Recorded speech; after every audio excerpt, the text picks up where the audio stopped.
Would you like to learn from those that are taking their lives, their businesses, and their passions to the next level? Best-selling author of Speakeasy and master connector Lou Diamond is here to connect you to some of the most inspiring and amazing people on this planet. Get ready to thrive loud with Lou Diamond.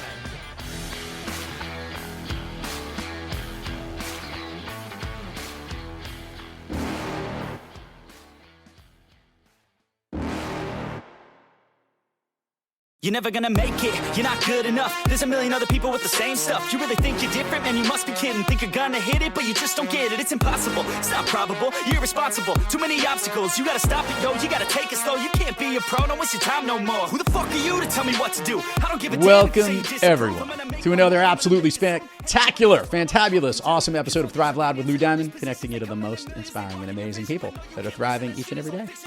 I'm your host, Lou Diamond. Today on Thrive Loud, we've got the founder and operator of Freedom Asset Management Company, which specializes in scaling businesses to their highest potential, and co-founded a company called Merlin, which is a revolutionary crypto tracker that will change the industry. This guy's got lots of hats he's wearing.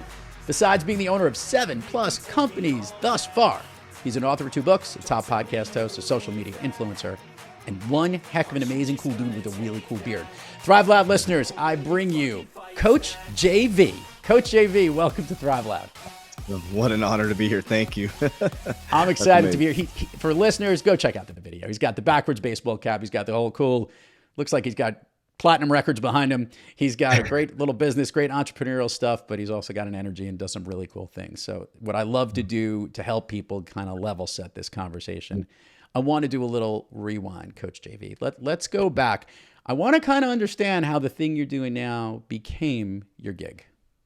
Wow. Yeah, it all started December 18th of 2006 when I woke up from an attempted suicide to a book right over my left shoulder here called The Secret. And when I realized that thoughts become things, and I realized that the reality that I created all the way up to suicide was a reality that was created within my subconscious mind. And so waking up from my attempted suicide, I started to reframe my thoughts and reframe my reality from the inside out. And 17 years later, my life is completely different.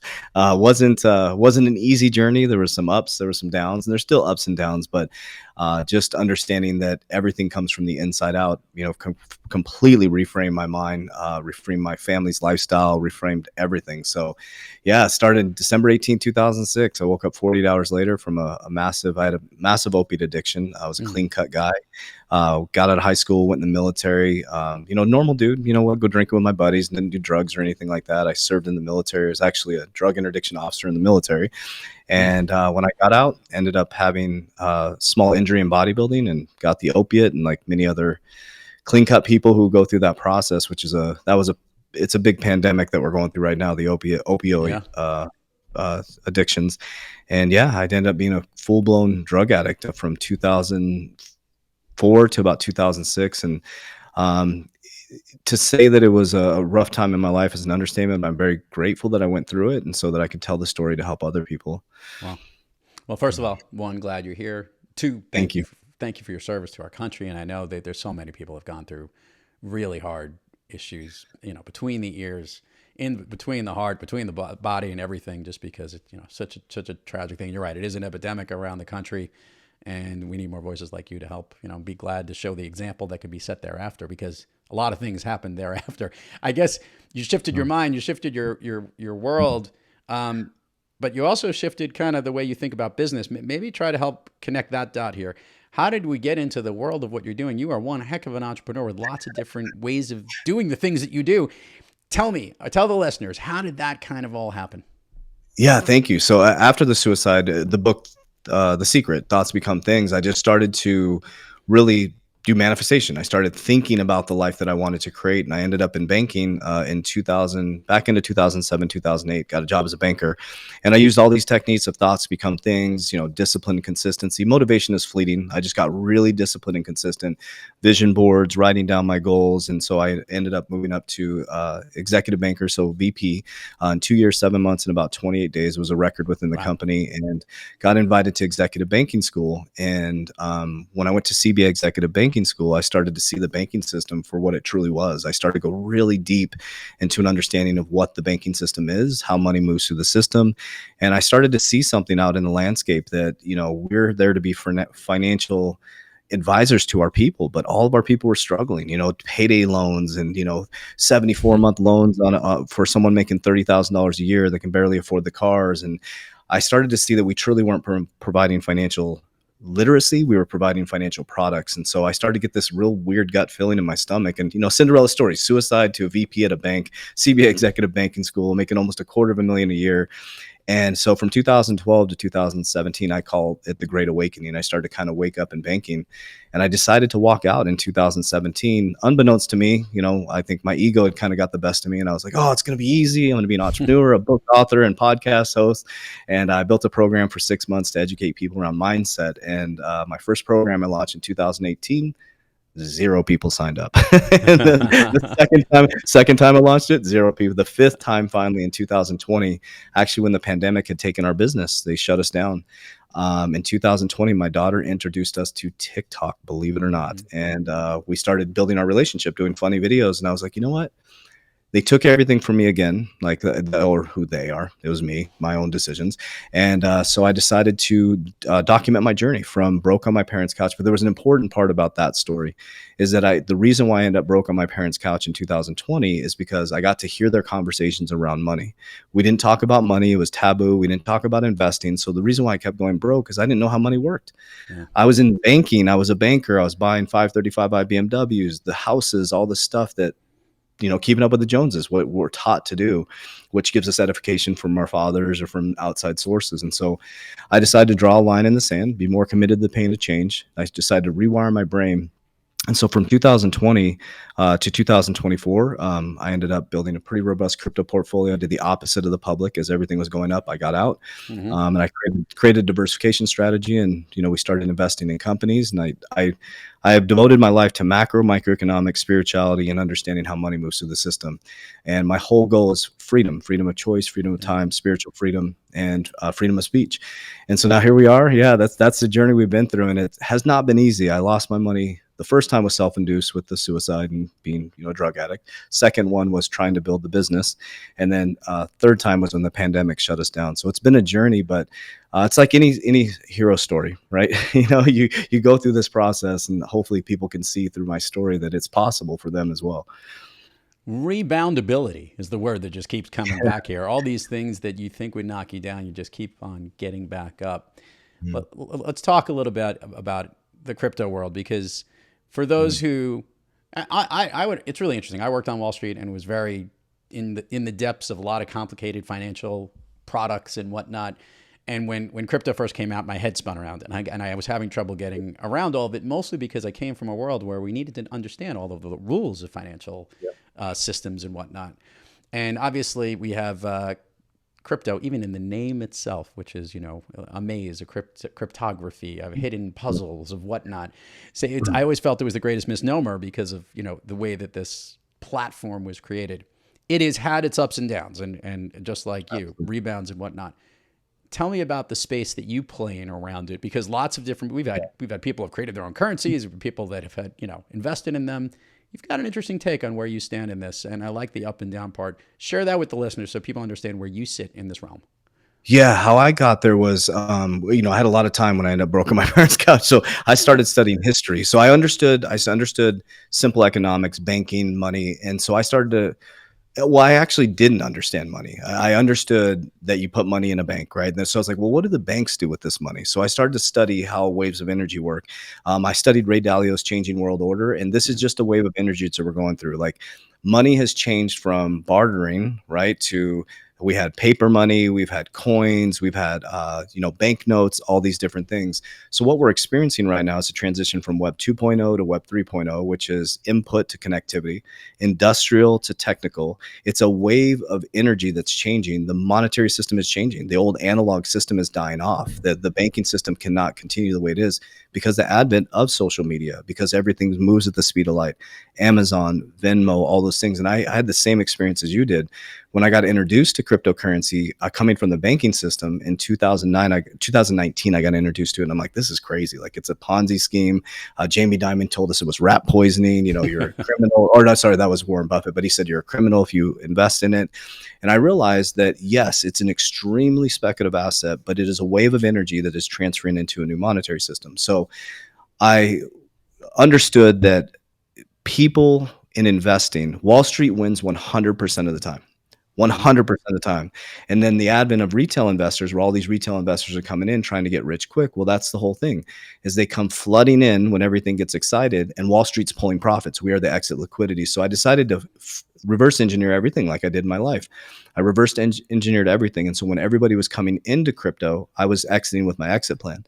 But the difference is when I exited with profit, I paid Uncle Sam, and then I diversified into tier one capital insurance. I invested into companies. I invested into real estate. I invested into precious metals, and most of all, self-development.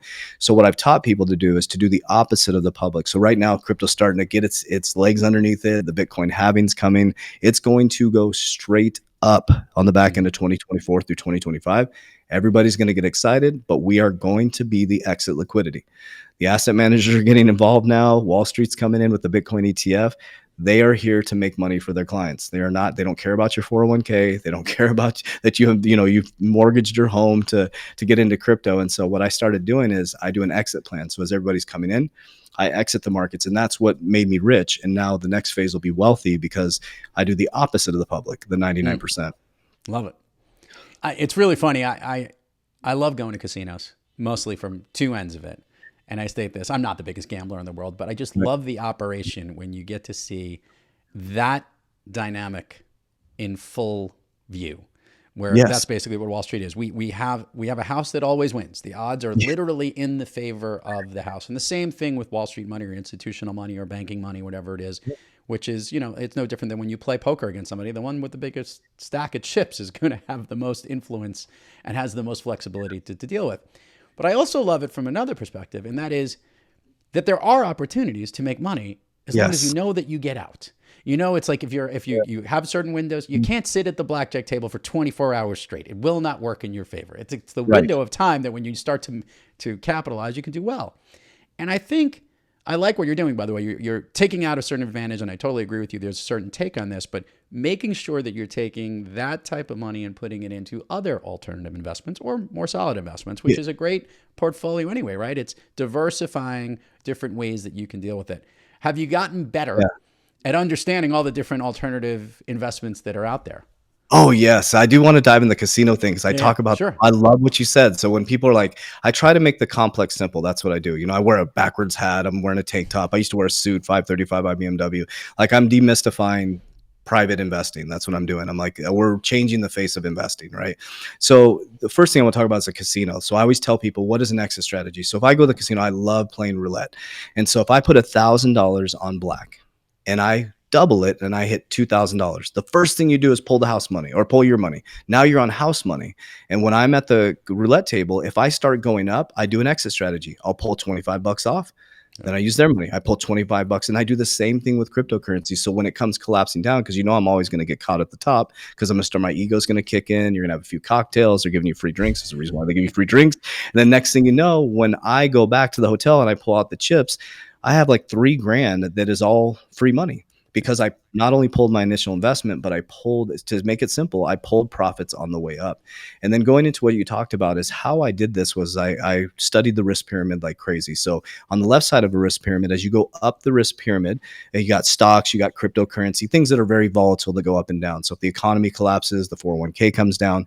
So on the left side of the risk pyramid, as you go up, the potential for gain is much higher, but the potential for loss is much higher. So what I do is I use a percentage of my portfolio to do high risk on the left side of the risk pyramid. And when I pull profits, I move it down the right side of the risk pyramid, which is lower risk, lower gain. Sorry. So I pull high risk and then I move it into, I use tier one capital. I use life insurance. People teach you how to insure your life and your house and your car. We use tax code 7702A, which is a form of you can't call it retirement. It's tax-free income at the back end of your life. So I always move my high risk into low risk, which is tier one capital. And I always use assets that I can borrow against. For example, my insurance policy, I can borrow against the cash value to buy more assets. And so how I did that was broke on my parents' couch. I was like, I had no money. So you know where I went? To the library. I started reading book after book. It was free. And I was like, this game is really not rigged against us.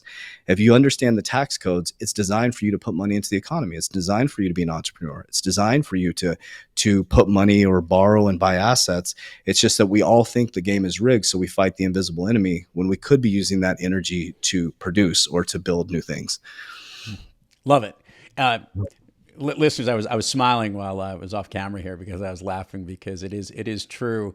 The system is kind of rigged against you. And now the most important part about all this is also taking a contrarian view in almost any business has been it's almost the what if scenario. Well, yes, this is that way, but what if it was that way? And you think about all the most successful folks out there, they may have followed the main train for a little bit, but somehow they diverted off and they went in a direction that was away from where the masses are. And this is my question to you, because I think what most people will tell you, and this is the best lesson I ever learned on Wall Street, was from my mentor, this guy, Harley Bassman, who's supposed to be coming on the show. But the whole complication of showing, when I told him there was video, it totally confused the heck out of me. Like, oh, this is a podcast. How can I watch it? He has this expression, it's never different this time. Because we always would say that go back to 1987, 1991, 2000, 2008, more recently, 2021, every single time we have peaks where everything goes up and then something comes back down. In every single market, there are ups and downs, and it's never a straight line up. There's always a drop off. Yes. Here's a perfect, interesting, I'd love to get your take from somebody, we'll call him the amazing cool dude, Coach JV's take on this from the freedom asset management perspective. Yeah. And that is, you gave a good take on where you see crypto going. Talk about the other stuff that's going on. We got some higher interest rates out there. We've got an election year going on. Love to get your take on this, because I think it'll be a fun little conversation here as to where you think things are going and maybe what your contrarian view is. I love that. So I'll take it from a macroeconomic all the way down to the micro. So like we'll start with, what's going on with, this is what I report on every day on my channel. So when Russia invaded Ukraine, Biden immediately put sanctions on them around the SWIFT system. So I told people everybody is monetary. So they took them off the SWIFT system. What that did is we thought that was going to hurt them financially. And what that's been doing for the American economy, it's really hurting the American economy because the BRICS, Brazil, Russia, India, China, South Africa, they've been together since 2009, which is ironic, Bitcoin's inception. Yeah. They're working to de-dollarize, right? So I'll take us all the way to what's happening right now. So last Friday, Biden actually put more sanctions on Russia. And what's happening is making Russia stronger. So Russia and China are coming together as a superpower with Brazil, India, Russia, China, South Africa, Saudi Arabia is getting involved, in 5 other nations, which is stronger than our GDP. So we have that going on, right? American dollar is not going to collapse. Everybody's, it's too strong to collapse right now, but there is a transition happening. So now we'll go into 2024. So we have the Bitcoin halving, which is April 2024, which about 90 days after that, Bitcoin always goes straight up. Then we have the interest rates. Jerome Powell is in a very, very dangerous position right now, right? He's trying to cool inflation by having higher interest rates. Inflation is not going down like they thought it would. He was expected to lower rates 7 times. And when we come to March, I think he's going to hold off. But they always lower interest rates before a presidential election. Now, what that does is it takes the money out of the US dollar and it floods it into crypto, stocks. Now we have crypto involved. Crypto, stocks, real estate. Like I bought a home in 2023 in Arizona. It's about a $600,000 home. That thing is going to shoot to 1.2 million. I guarantee you if they lower interest rates. So, but this is not good for the middle class. Right. It's going to look good for Wall Street, but it's going to look really bad for the normal everyday person, the single mom that's trying to support her family, or the mom and dad who are just working 2 jobs trying to get a home for their family. So I teach people when these interest rates come down, you're going to see a massive move in assets. That's when you have to have an exit plan. So you exit these markets as it comes up, because like you said, what goes up will come down, and it will come down hard. So we're in a position right now where they're trying to keep us from going into a full-on recession. Now, and there's also an interesting transition in the monetary system too. You have the BRICS going on. We got Russia, the Ukraine thing going on. We got if China invades Taiwan. So, and then another thing to look at, because I study history, after World War II, what happened? America became the dominant currency, new innovation, right? We went into the, what was it? We had the petrodollar. That was in 1970, 74 or 78, I think it was.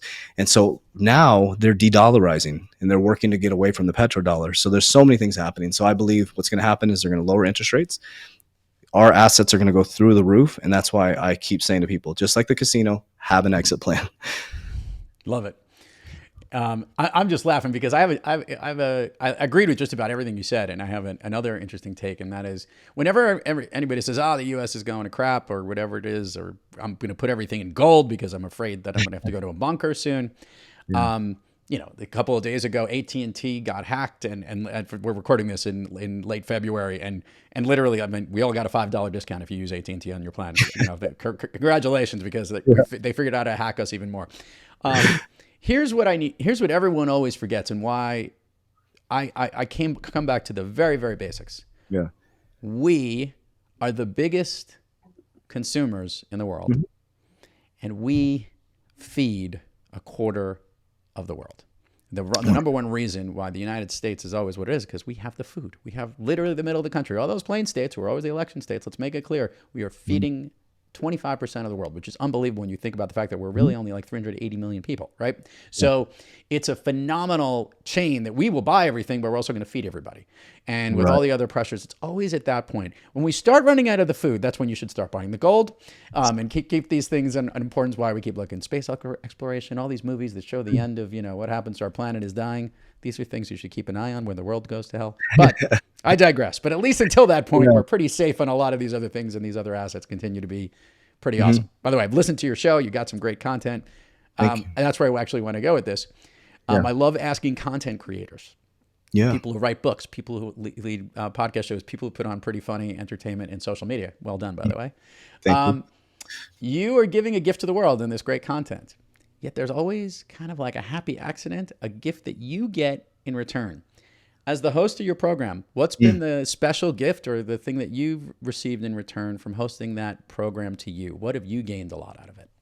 Oh man, I've gained friendships, relationships. I've gained more resources than I've ever could imagine in my life. We've done, by 2020, we had done 35,000 posts, and we're 4 years later. So I got to assume we're over 100,000 posts.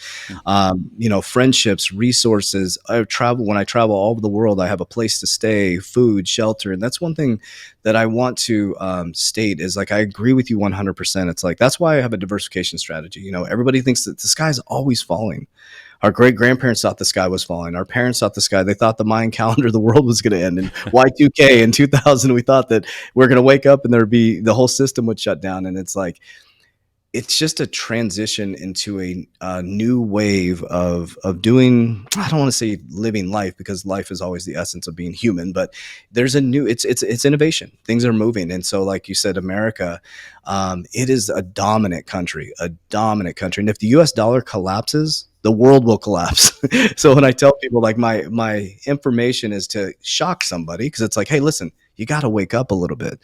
My whole point behind this is to share with people, you have to take sovereignty of your wealth. You shouldn't just walk into a 401k or HR director and say, hey, let me just put a percentage of my money into my 401k and hope, because hope is not a strategy, that at 62 I'll be able to retire.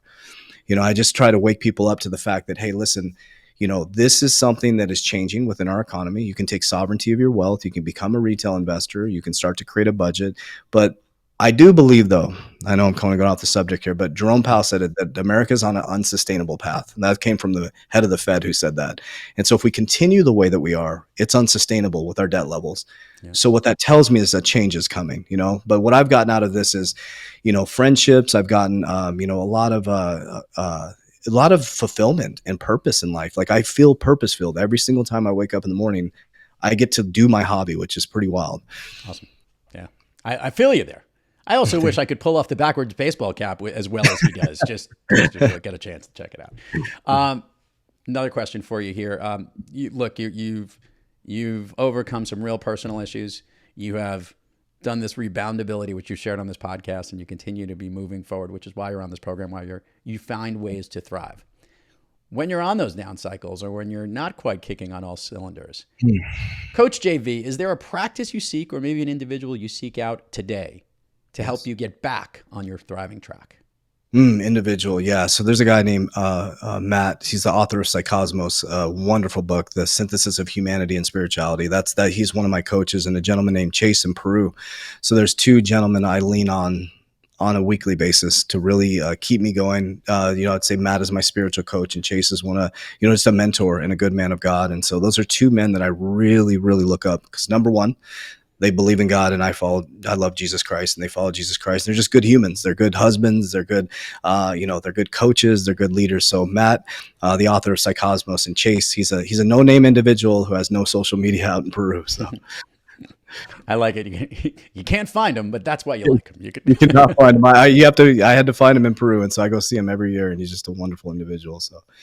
Coach JV, let's do the admin part of the show. Share with the listeners all the places people can find you, websites, URLs, social handles. We'll put in the show notes. Gets more engagement when they hear it from you. Perfect. Yeah. So pretty simple. Coach JV, like junior varsity, Coach JV in Google. You'll find all my social media.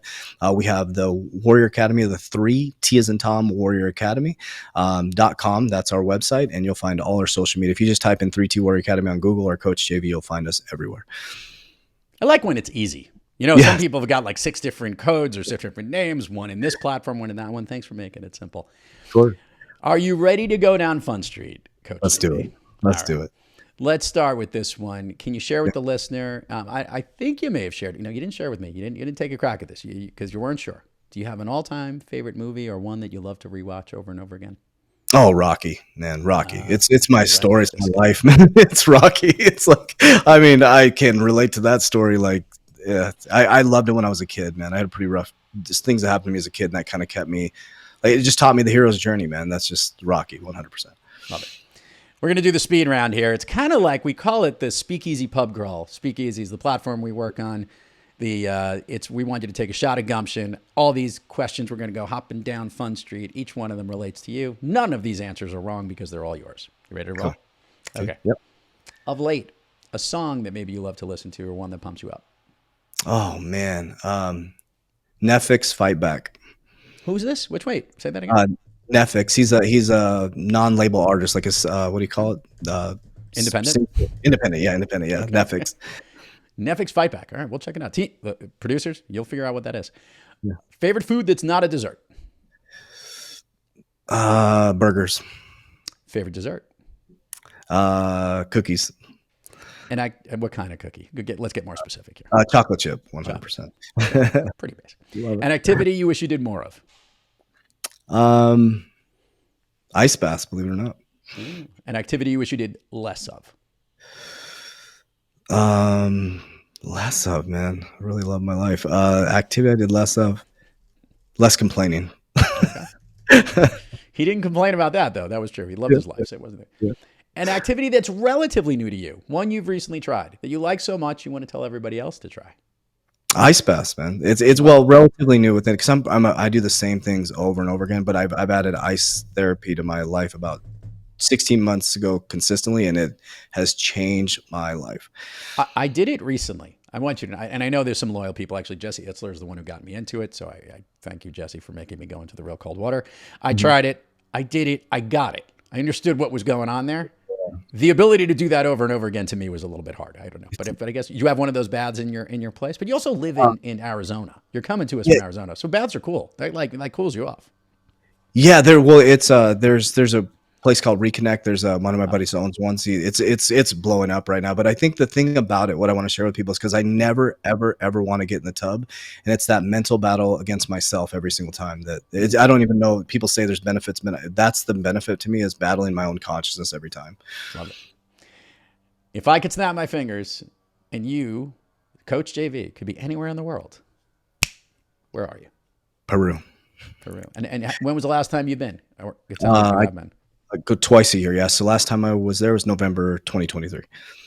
So my little known thing about Peru, and this is the truth, if you are in America, you're in any part of South America as well, the Peruvians are the best freaking cooks, chefs, whatever it is. If you have their food, it could be home meals, little small, almost like, easy to eat type stuff, or even more cuisines. I don't know what is going on in that country, but they've got every cuisine going on. Maybe it's the equator related stuff or something like that, but it is damn good. And they're just loving people, man. I think it might be the energy they put into it. They're just good human beings, man. And I go to the Cusco, and then we go into Sacred Valley. They call it the Sacred Valley, but it's just people just take care of each other out there, and it's just it's really refreshing. It's refreshing to see that everybody has everything they need. So, speaking about good people in this world, Coach JV, Freedom Asset Management Company. Check out Merlin. Check out him. Put in all the notes here. Hey, man. Check out his podcast as well, because obviously you got a little flavor of what he's all about. Thanks for coming on Thrive Loud. Keep doing what you're doing, man. You're killing it. It's great stuff. Thank you. Appreciate you, brother. To all our listeners out there, thank you for joining us. Until next time, keep moving onward and upward, and remember, be brief, be bright, be gone.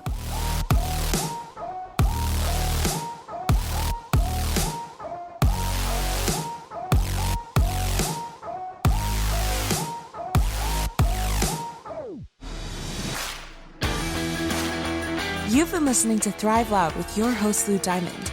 Check us out on the web at thriveloud.com and follow us on Instagram, LinkedIn, Twitter, and Facebook at Thrive Loud. And check us out on the Good Pods app at Thrive Loud, where you can follow, listen, and connect directly to Lou and all of the Thrive Loud episodes. Thanks for listening.